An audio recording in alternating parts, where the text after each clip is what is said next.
Alors quand vous suivez une formation de léchage de cul, la dernière chose que vous devez savoir, et c'est vraiment le dernier point, le dernier volet important à maîtriser, c'est qu'à un moment donné, quand vous allez lécher des culs, ok, et que quelqu'un va se rendre compte que vous léchez des culs, cette personne-là, alors si elle est intelligente, elle se taira, si elle est bête, elle va parler.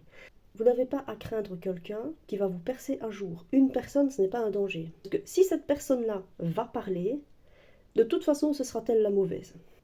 Alors si vous vous sentez quand même un petit peu menacé par cette dénonciation, n'hésitez pas à jouer les victimes, d'accord? N'hésitez pas à vous offusquer et à extrapoler. De manière générale, les êtres humains n'aiment pas quand on dénonce du léchage de cul. Donc, quoi qu'il arrive, c'est vous qu'on croira. Et la personne qui vous aura dénoncé, ce sera juste langue de vipère. Alors par contre, il peut arriver à un moment donné, si vous n'avez pas bien fait les choses, si vous n'avez pas été assez subtil dans le fait de frotter la manche et de lécher le cul des gens, que plusieurs personnes s'aperçoivent de votre façon de faire. À ce moment-là, ça devient un petit peu plus compliqué. Donc la seule solution, repli stratégique. Vous vous repliez et quoi qu'il arrive, vous jouez les persécutés et les victimes.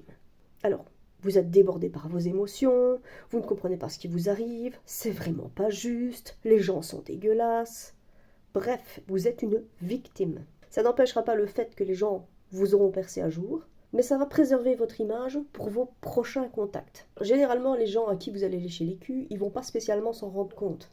Donc ceux à qui vous allez frotter la manche, ils seront de votre côté. Sauf si naturellement, vous avez un effet de masse. Faites attention de ne pas être percé un jour. Donc quand vous léchez des culs, faites-le intelligemment. Et à la moindre hésitation, si vous pensez que quelqu'un vous a capté, n'hésitez pas à faire passer cette personne-là pour quelqu'un d'instable ou quelque chose de ce genre-là. Extrapolez, déformez la réalité. Victimisez-vous immédiatement. De cette façon, vous allez couper l'herbe sous le pied de la première personne qui vous aura percé un jour. Et avec un peu de chance, ça va se calmer. Attention, plus de monde vous allez fréquenter, plus vous allez être exposé à la vérité.